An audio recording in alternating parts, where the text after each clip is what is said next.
भाजपा का मुखौटा नारियां ही उतारेंगी। दोस्तों, ये शब्द अखिलेश यादव के हैं। दोस्तों, अब पीडीए की पॉलिटिक्स में अखिलेश महिलाओं का समर्थन करते हुए दिखाई दे रहे हैं। उनका अब एक नया, हम एक तरीके से कह सकते हैं कि अब वो पीडीए की पॉलिटिक्स में महिलाओं को शामिल करने की कोशिश कर रहे हैं। जिस तरीके से उन्होंने एक लंबा चौड़ा एक लेटर जो है वो महिलाओं के नाम लिखा है, उसे अपने एक्स अकाउंट पर पोस्ट किया है।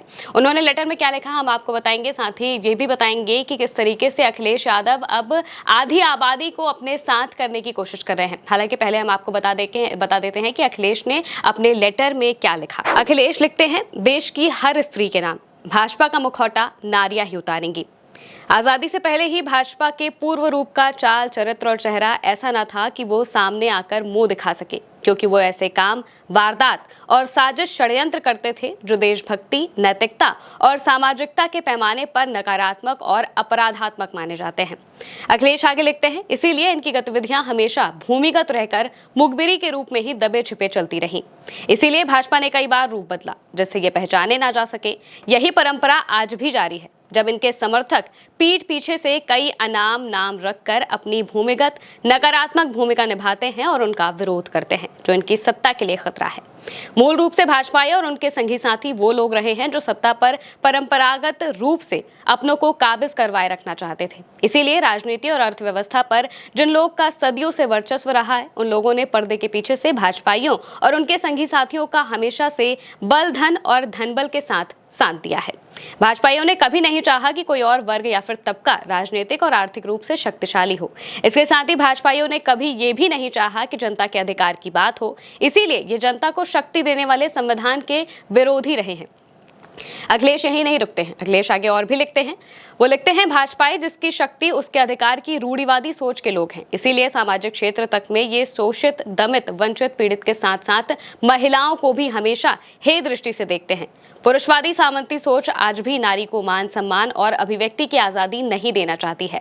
भाजपाइयों की यही पुरुषवादी घिसी पिटी पुरानी सोच आधी आबादी अर्थात महिलाओं का मान नहीं करती है, बल्कि बालिका, युवती या फिर नारी के रूप में जब भी वो कुछ कहना चाह रही हो, कुछ करना चाह रही हो, तो भाजपाई और उसके संगी साथी सदैव वो मौका ढूंढते हैं जब वो स्त्रियों का पारिवारिक, सामाजिक, सार्वजनिक अपमान कर सके और उनके चरित्र तक पर कीचड़ उछालकर उनका मानसिक उत्पीड़न करके नारी के विरोध करने की शक्ति के मनोबल को तोड़ सके।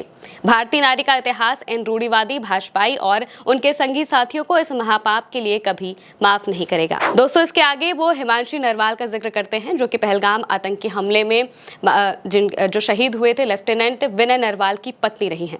वो आगे लिखते हैं, पहलगाम के शहीद सैनिक की पत्नी द्वारा देश हित में शांति और सौहार्द की अपील करने पर जिस तरह का दुर्व्यवहार और अपशब्द कहे जा रहे हैं, उससे हर महिला और सच्चा देश प्रेमी बहुत दुखी, आहत और शर्मिंदा है।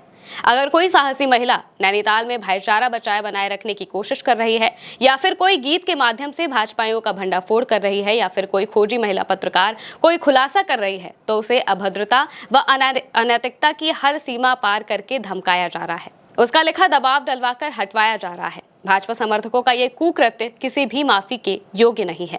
निंदनीय शब्द भी ऐसे भाजपाइयों और उनके नकारात्मक संगी साथियों की निंदा करने के लिए पर्याप्त नहीं है। नारी वंदना का ढोंग रचने वाली भाजपाई सोच वस्तुतः नारी विरोधी है। जिन्होंने अपनों को खोया है, असीम दुख की घड़ी में उनके साथ खड़े होने का समय है। जो साहस दिखा रही हैं, ऐसी महिलाओं के समर्थन में खुलकर सामने आने का समय है।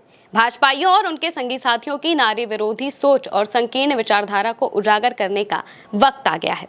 दोस्तों, वो आगे लिखते हैं, आज देश की हर बालिका, युवती का यही ऐलान है कि हम भाजपा का महिला विरोधी चेहरा सबके सामने लाएंगे। सच्चाई तो ये है कि जो नारी के मान, गरिमा व प्रतिष्ठा का सम्मान नहीं करता है, वो और उसका व्यवहार ना तो भारतीय हो सकता है और ना ही मानवीय। भाजपा को अपने नाम में भारतीय लगाने का नैतिक अधिकार भी नहीं है। इस संदर्भ और परिप्रेक्ष्य में हमारी पुरजोर अपील है कि महिला आयोग शाब्दिक औपचारिकता ना निभाए और अगर कहीं है तो अपनी शक्ति दिखाए। दोस्तों, अखिलेश का ये पोस्ट उस वक्त आया जब पहलगाम आतंकी हमले में जो शहीद हुए हैं लेफ्टिनेंट विनय नरवाल की पत्नी हिमांशी नरवाल का एक बयान वायरल हुआ, जिसमें वो शांति और सौहार्द की अपील कर रही थी। वो लगातार ये बात कह रही थी कि कश्मीर के मुस्लिमों या फिर जो हमारे देश के मुस्लिम हैं, उनके खिलाफ बयानबाजी ना की जाए, बल्कि शांति के साथ इस पूरे मामले को देखा जाए। लेकिन इसके बाद उनकी ट्रोलिंग शुरू हो गई। उन्हें सोशल मीडिया पर कई जो लोग हैं, कहा जा रहा है कि जो भाजपा के समर्थक हैं, वो लगातार उनकी ट्रोलिंग करने लगे। उनके चरित्र तक पर सवाल उठाए गए। उन्हें गालियां भी दी गई एक तरीके से कहा जाए तो।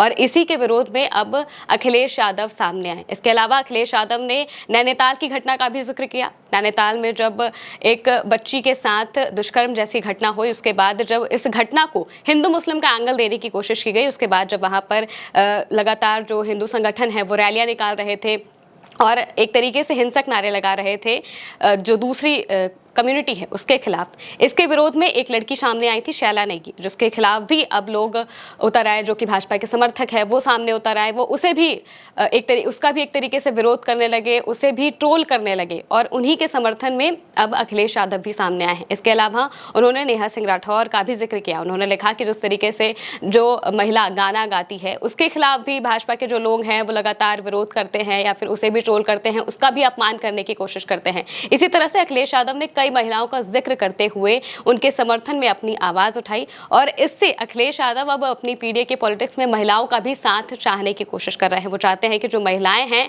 वो भी अब अखिलेश यादव की तरफ आए। जिस तरीके से भाजपा का ये जो चेहरा है वो धीरे धीरे अब वो उजागर करने की कोशिश कर रहे हैं। हालांकि आपका इस पूरे मामले पर क्या कहना है हमें कमेंट करके जरूर बताएं। मैं हूं महिमा और आप देखते रहें भारत एक सोच।